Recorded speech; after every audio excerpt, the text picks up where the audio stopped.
Hello students. तो बच्चों JEE main के क्वेश्चन चल रहे थे। 11th वाले टॉपिक चल रहे हैं। Motion in straight line chapter चल रहा है, चैप्टर नंबर 2। और चलो आगे बढ़ाते हैं इसको। क्वेश्चन 2023 का ही है, 23 वाले सवाल चल रहे हैं, मेंस वाले। चलिए। अच्छा, ये सारे क्वेश्चंस जो चल रहे हैं ये न्यू सिलेबस पर बेस्ड है, ये आपको सभी को पता होना चाहिए, थंबनेल में भी देख लिया होगा। चलो क्वेश्चन शुरू करते हैं। क्वेश्चन में क्या बोला है जरा सवाल को समझते हैं। स्टेटमेंट वाला सवाल है। स्टेटमेंट फर्स्ट पढ़ते हैं। Area under velocity time graph gives the distance travelled by the body in given time. बिल्कुल सही बात है। देखो, अगर मान लीजिए वेलोसिटी और टाइम का ग्राफ है तो उसका जो एरिया होता है वो होता है बेसिकली, एरिया का मतलब होता है इंटीग्रेशन, मतलब वेलोसिटी का इंटीग्रेशन टाइम के साथ। अब वेलोसिटी का जब इंटीग्रेशन करते हैं तो डिस्प्लेसमेंट आता है या डिस्टेंस आता है। डिस्टेंस अगर आप साइन के साथ जाएंगे, मतलब आप उसमें प्लस माइनस लगाना चाहते हैं, प्लस माइनस लगाएंगे तो डिस्प्लेसमेंट मिलेगा। वरना आप बिना साइन के कैलकुलेट करेंगे, एरिया कैलकुलेट करेंगे, खाली एरिया। देखो, आपको ये पता होना चाहिए कि एरिया ना दो तरीके का होता है। जो एरिया एक्स एक्सिस के ऊपर पड़ता है वो होता है प्लस एरिया, और जो एरिया एक्स एक्सिस के नीचे पड़ता है वो होता है माइनस एरिया। अब एरिया अगर आप प्लस माइनस करके कैलकुलेट करोगे तो आपको डिस्प्लेसमेंट मिलेगा, और अगर सिर्फ आप एरिया कैलकुलेट करोगे, प्लस माइनस छोड़ दोगे, तो आपको डिस्टेंस मिलेगी।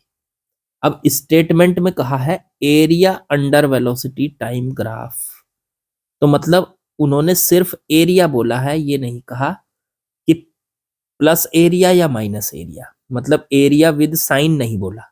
वो अगर बोलते एरिया विद साइन, साइन के साथ एरिया को लीजिए वेलोसिटी टाइम ग्राफ के अंदर, तो डिस्टेंस मिलेगी, नहीं, फिर मिलेगा डिस्प्लेसमेंट। ये याद कर लो, वेलोसिटी और टाइम के ग्राफ में जो एरिया होता है वो डिस्टेंस होती है, और अगर वही एरिया प्लस माइनस के साथ लिया जाए तो वो फिर डिस्प्लेसमेंट बन जाता है। तो स्टेटमेंट 1 तो हमारे हिसाब से सही है, क्योंकि इसने सिर्फ बोला area under velocity time graph. अगर ये बोलता area with sign under velocity time graph तो डिस्प्लेसमेंट होता, लेकिन फिलहाल ये डिस्टेंस है।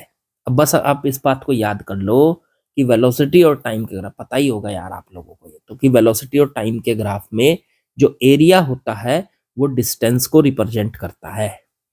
अगर उस एरिया में प्लस है प्लस लगा दिया, माइनस है माइनस लगा दिया, तो वो फिर डिस्प्लेसमेंट नहीं, वो डिस्टेंस नहीं, डिस्प्लेसमेंट को रिप्रेजेंट करेगा। तो स्टेटमेंट 1 एकदम करेक्ट। स्टेटमेंट 2 पढ़ते हैं। Area under acceleration time graph. Acceleration time के ग्राफ में क्या होता है? तो भाई साहब, एक्सेलरेशन और टाइम का ग्राफ भी कुछ ऐसा ही होता है। उनके ग्राफ में जो एरिया होता है वो बेसिकली ए का इंटीग्रेशन होगा, क्योंकि एरिया जो होता है ना वो इंटीग्रेशन होता है। तो यहाँ पे एरिया किसका निकाल रहे हो आप? एक्सेलरेशन और टाइम का एरिया। तो एक्सेलरेशन का टाइम के साथ इंटीग्रेशन कर दो, वही उसका एरिया होगा। अब एक्सेलरेशन का इंटीग्रेशन होता है वेलोसिटी, बल्कि change in velocity, delta we इसको कहते हैं, चेंज इन वेलोसिटी। इसका मतलब इसमें जो एरिया होता है वो चेंज इन वेलोसिटी होता है, वेलोसिटी का चेंज। तो इन्होंने क्या दिया? Area under acceleration time graph is equal to the change in velocity in the given time. बिल्कुल सही, स्टेटमेंट 2 भी करेक्ट है। तो फर्स्ट भी करेक्ट है, सेकंड भी करेक्ट है, तो इनमें से ऑप्शन चेक कर लो। Both statement first and second are true, तो ऑप्शन ए ही करेक्ट हो गया आपका। ए ऑप्शन करेक्ट हो गया बच्चों। चलो, ये तो आसान सा ही सवाल था, एक जस्ट इंफॉर्मेशन थी पहले से जो आपको होनी चाहिए। आगे बढ़ते हैं। चलिए बच्चों, नेक्स्ट क्वेश्चन में आते हैं, जरा ध्यान से समझते हैं। A particle starts with an initial velocity 10 metre per second. एक पार्टिकल है, मान लीजिए यहाँ वो शुरुआत करता है 10 मीटर पर सेकंड की स्पीड से। Okay, along the x direction, ठीक है, आगे बढ़ता है। Accelerate uniformly at rate of 2 metre per second square, मतलब वो एक्सेलरेट होता है और उसका एक्सेलरेशन दे रखा है 2 मीटर पर सेकंड स्क्वायर, और टाइम बताना है, उसकी जो वेलोसिटी है वो 60 मीटर पर सेकंड की हो जाए तो कितने टाइम में उसकी वेलोसिटी 10 से बढ़कर 60 हो जाएगी। अरे यार बहुत आसान सा सवाल है, टाइम पूछा है। कौन सी इक्वेशन लगाएं? ए दे रखा है, यू दे रखा है इनिशियल स्पीड, वी दे रखा फाइनल स्पीड, और टाइम ए दे रखा है, और टी पूछा है। तो sir v is equal to u plus a t. Final speed 60, initial speed 10, a कितना है तो 2, और इनटू में टी, टाइम की वैल्यू निकालनी, इसको इधर ले आओ। तो ये आ गया आपका 60 माइनस 10, 50 बचा, उधर 2t, टी की वैल्यू आ गई 50/2, इससे इसको काटा तो ये आ गए 25 सेकंड। बहुत ही हलवा सवाल था, हलवा, कुछ नहीं था मतलब। ऐसे सवाल भी आ जाते हैं क्या? चलो आते ही होंगे जब आया हुआ है ये। चलो आगे बढ़ते हैं, बहुत आसान था ये तो। चलिए अगले क्वेश्चन में आते हैं बच्चों। इसमें कहा for a train engine moving with speed 20 metre per second, मतलब एक ट्रेन का इंजन है, ये हो गया जी ट्रेन का इंजन, और ये 20 मीटर पर सेकेंड की स्पीड से चल रहा है। ओके, अब इसने कहा driver must apply brake at distance of 500 metre before the station, इससे 500 मीटर दूर यहाँ पे है मान लीजिए स्टेशन। ओके, अब यहाँ से ड्राइवर ने अप्लाई किए ब्रेक, ठीक है, और ये ट्रेन यहाँ तक आते आते, स्टेशन तक आते आते रुक गई, ठीक है, मतलब इसकी स्पीड यहाँ तक आते आते 0। If the brakes were applied at half of this distance, चलो पहले तो इतनी बात से हमें क्या निकल के आ रहा है ये सोचो। देखो जब इन्होंने यहाँ पे ब्रेक लगाए होंगे तो यहाँ पे एक रिटार्डेशन पैदा हुआ होगा जिसने इसकी स्पीड को कम किया होगा, पहले वो रिटार्डेशन कैलकुलेट कर लिया जाए। तो इक्वेशन कौन सी लगाएं? Initial speed, final speed, distance, और ए हमें कैलकुलेट करना है। इक्वेशन लगाने जा रहा हूं मैं, v square is equal to u square plus 2as। V कितना है फाइनल 0, यू कितना है 20 का स्क्वायर, 2a, एस की वैल्यू 500 मीटर। अब यहां से अगर हम इसको इधर ले आए तो 2 इंटू 500 हो गया 1000, ए बराबर 20 का स्क्वायर हो गया 400, और ये इधर आके हो गया माइनस में, तो ए की वैल्यू आ गई 400 और बटे में 1000, वो भी माइनस में, 2 जीरो कट गई, ये आ गया माइनस का 0.4 metre per second square. Minus का मतलब है ये रिटार्डेशन है, अगर ये एक्सेलरेशन होता तो ये प्लस में आता, लेकिन माइनस में आया, इसका मतलब ये क्या है, रिटार्डेशन है बच्चों। अब इन्होंने दूसरी सिचुएशन में ये कहा कि अगर ये ब्रेक ट्रेन का इंजन आधी डिस्टेंस से अप्लाई करेगा तो ट्रेन का इंजन स्टेशन को किस स्पीड से क्रॉस करेगा। मान लीजिए ये डिस्टेंस है इस बार आधी, 250 मीटर, आधी डिस्टेंस पे अप्लाई किया इसने ब्रेक्स को, तो पहले स्पीड कितनी थी 20 मीटर पर सेकंड इंजन की, आधी डिस्टेंस से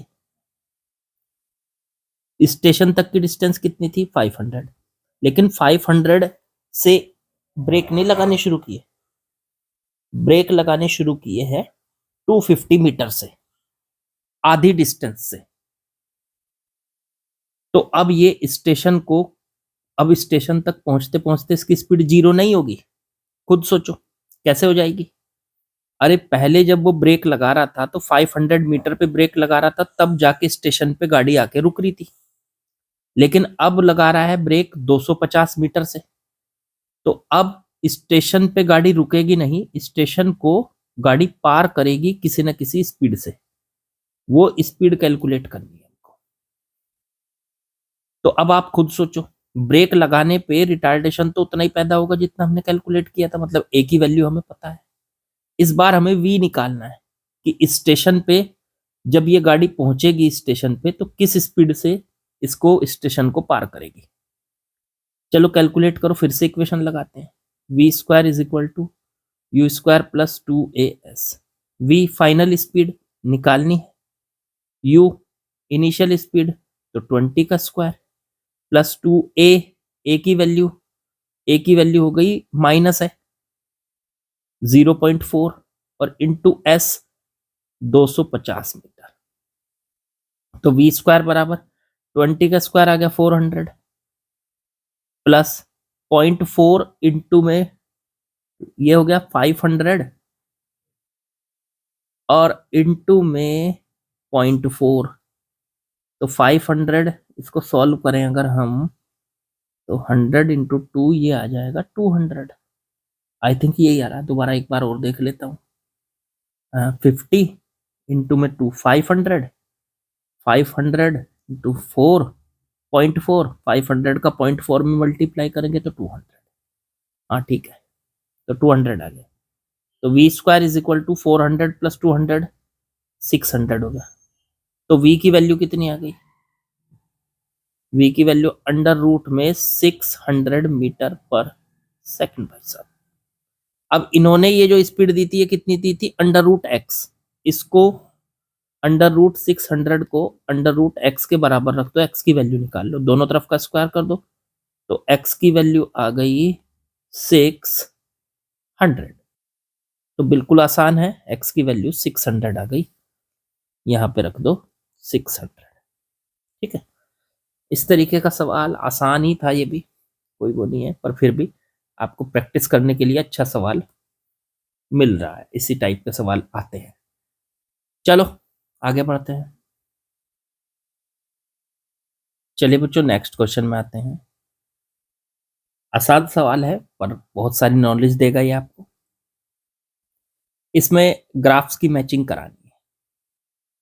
पहले कॉलम में एक्स और टी डिस्प्लेसमेंट और टाइम के ग्राफ हैं और दूसरे कॉलम में वेलोसिटी और टाइम के ग्राफ हैं।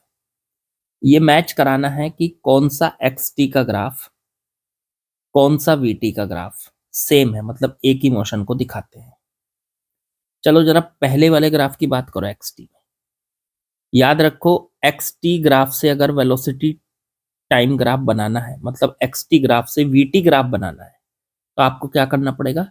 ये देखना है कि एक्स और टी के ग्राफ में, देखो मैं यहां बना देता हूं, मान लो ये एक्स और टी का ग्राफ है, इधर एक्स इधर टी। तो एक्स और टी के ग्राफ में जो स्लोप होता है, मतलब अगर हम इस पे टेंजेंट खींचे तो ये जो एंगल होता है ये होता है इसका स्लोप। ठीक है, तो देखो ये एंगल एक्स एक्सिस के साथ जो है वो लगातार बढ़ता जा रहा है, और ये जो स्लोप होता है एक्स और टी के ग्राफ में, जो स्लोप होता है वो वेलोसिटी होती है। मतलब पहला ग्राफ ये बता रहा है कि इसका एंगल बढ़ रहा है, देखो यहाँ θ1, फिर बढ़ के यहाँ θ2, यहाँ बढ़ के θ3, एंगल लगातार बढ़ रहा है, मतलब स्लोप बढ़ रहा है, स्लोप इंक्रीज कर रहा है। स्लोप इंक्रीज करने का मतलब होता है कि वेलोसिटी इंक्रीज कर रही है, वेलोसिटी इंक्रीज कर रही है। ठीक है ना, और पॉजिटिव है वेलोसिटी, क्योंकि ये स्लोप जो है वो 90 से छोटे हैं सारे एंगल, तो स्लोप जब 90 से छोटे एंगल होते हैं तो स्लोप पॉजिटिव होता है, tan थीटा पॉजिटिव होता है। तो वेलोसिटी लगातार बढ़ रही है और पॉजिटिव है, तो ऐसा ग्राफ ढूंढो इसमें। देखो पहले ग्राफ में तो वेलोसिटी कांस्टेंट है, देखो ये, दूसरे ग्राफ में वेलोसिटी बढ़ रही है, हाँ, तीसरे ग्राफ में वेलोसिटी पहले पॉजिटिव है कांस्टेंट, फिर नेगेटिव है कांस्टेंट, और चौथे ग्राफ में जो वेलोसिटी है वो निगेटिव से बढ़ के 0 हो रही है, इस तरह से। तो इसके लिए कौन सा ग्राफ सही है? इसमें वेलोसिटी क्या ही बढ़ रही है एंड पॉजिटिव है, तो ऐसा ग्राफ तो केवल मुझे एक ही दिखाई दे रहा, वो है ये सेकंड। क्योंकि इसमें देखो वेलोसिटी लगातार ऊपर जा रही है, बढ़ रही है, जैसे मैं एरो घुमा रहा हूँ, देखो वेलोसिटी ऊपर जा रही है, बढ़ रही है, टाइम बढ़ रहा है, वेलोसिटी बढ़ रही है और पॉजिटिव है। तो पहले ग्राफ की मैचिंग किसके साथ हो गई? सेकंड ग्राफ के साथ। आगे बढ़ो।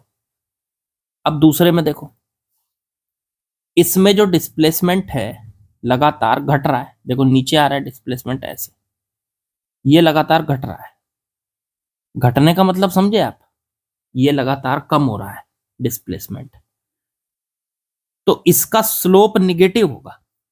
इसका स्लोप जो होगा वो निगेटिव होगा। देखो अगर ग्राफ ऐसा होता है, ऐसा घटता हुआ, और उस पर हम टेंजेंट खींचे, तो ये टेंजेंट जो है उसका एंगल 90 से बड़ा होता है, ये थीटा जो होता है वो 90 से बड़ा होता है।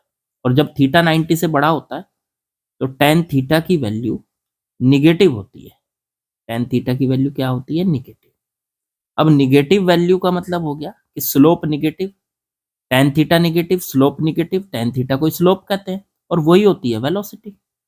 तो ऐसा ग्राफ ढूंढो जिसमें वेलोसिटी और साथ में चेंज भी हो रहा है इसका स्लोप। अगर आप देखोगे, देखो चेंज हो रहा है हर पॉइंट पे इसका स्लोप, तो निगेटिव स्लोप और जिसमें चेंज हो रही हो वेलोसिटी, तो ऐसा ग्राफ तो मुझे फोर्थ दिखाई दे रहा है। देखो वेलोसिटी निगेटिव में है और लगातार चेंज हो रही है, ऊपर की तरफ बढ़ रही है।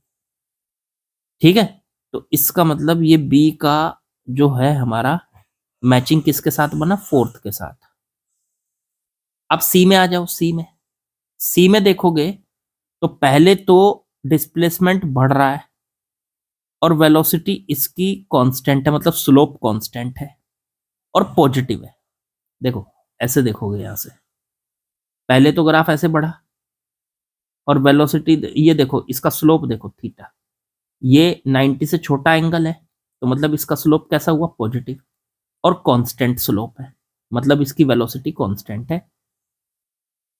तो जब एक्स बढ़ रहा है लगातार कांस्टेंट स्लोप के साथ, तो उसकी वेलोसिटी कांस्टेंट है और पॉजिटिव है। तो यहाँ पे वेलोसिटी कैसी हुई? कांस्टेंट। फिर ग्राफ ऐसे घट रहा है तो उसका जो ये एंगल है ये 90 से बड़ा है। इस बार 90 से बड़ा होने का मतलब यहाँ पे स्लोप कैसा हो गया? निगेटिव। स्लोप निगेटिव का मतलब वेलोसिटी निगेटिव। तो इस पोर्शन में यहां से यहां तक एरो घुमाऊं तो वेलोसिटी पॉजिटिव है, और इस पोर्शन में वेलोसिटी निगेटिव है। वेलोसिटी नेगेटिव, तो ऐसा ग्राफ ढूंढो जिसमें वेलोसिटी पॉजिटिव भी हो नेगेटिव भी हो। तो ऐसा ग्राफ तो थर्ड है सर।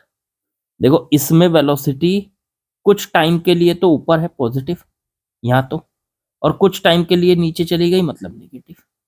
नेगेटिव हो गई, तो ऐसा ग्राफ थर्ड है। बस अब तो एक बचा, वो है ये। तो डी ऑप्शन, मतलब डी जो ग्राफ है उसकी मैचिंग किसके साथ है? फर्स्ट के साथ। वैसे भी आपको दिखाई दे रहा है, देखो इसमें स्लोप, ये लगातार डिस्प्लेसमेंट बढ़ रहा है और स्लोप इसका कांस्टेंट है, और थीटा 90 से छोटा है, इसका मतलब स्लोप पॉजिटिव है। तो मतलब वेलोसिटी कांस्टेंट होगी और पॉजिटिव होगी, तो ऐसा ग्राफ तो यही। देखो इसमें वेलोसिटी एकदम कांस्टेंट है, ना तो ग्राफ ऊपर जा रहा है ना ग्राफ नीचे आ रहा है, ना तो वेलोसिटी बढ़ रही ना वेलोसिटी घट रही। तो इसको आप इजीली कर सकते हैं। तो ऑप्शन से मैच कराएं अगर इसको, तो भाई साहब ए का सेकंड इसमें भी है, ए का सेकंड इसमें भी है। फिर बी का फोर्थ इसमें फर्स्ट वाला हो गया, और सी का थर्ड और डी का फर्स्ट। तो फर्स्ट ऑप्शन हो गया, option number A is correct. आसान है। इस क्वेश्चन से आपको ग्राफ की काफी बारीकियां देखने को मिलेंगी, सोचने को मिलेंगी। तो ऐसे क्वेश्चन को सोच समझ के अच्छे से प्रैक्टिस करा। ठीक है, चलो अगले क्वेश्चन पे चलते हैं। चलिए नेक्स्ट क्वेश्चन में आते हैं बच्चों। इसमें क्या बोला है? The distance travelled by a particle is related to time t as x is equal to 4t²। किसी पार्टिकल की डिस्टेंस जो है वो टाइम के साथ इस इक्वेशन से हमें मिलती है। ओके यार, बहुत आसान सवाल है। वेलोसिटी बतानी है t बराबर 5 पे। एक काम करो, इसका डिफरेंशियल कर दो dx बटे dt। तो 4 बाहर, टी स्क्वायर का डिफरेंशियल 2t, सीधे सीधे कर रहा हूं, ये आ जाएगा 8t। dx बटे dt क्या होता है? वेलोसिटी। तो वेलोसिटी आ गई 8t। तो किसी भी टाइम t पर इसकी वेलोसिटी 8t है। अब मुझे t बराबर 5 पे कैलकुलेट करनी है, तो इसमें पुट कर दो t इज इक्वल टू 5। तो v बराबर 8 इंटू में 5, आंसर आ गया 40 metre per second. Option number A. ये भी बहुत इजी सा सवाल था, कुछ नहीं था इसमें भी, बड़ा ही आसान सा सवाल था। तो चलिए, यहाँ पे हमारी आज की journey complete. Like share subscribe comment आप कर ही दोगे, प्रैक्टिस करते रहिए, सिलेक्शन की टेंशन मत लीजिए, सिलेक्शन अपने आप हो जाएगा। सवाल नहीं छोड़ने हैं, डेली का काम डेली करना है, पेंडिंग नहीं करना। पेंडिंग करोगे तो फिर दिक्कत होगी। चलो, कल मिलेंगे।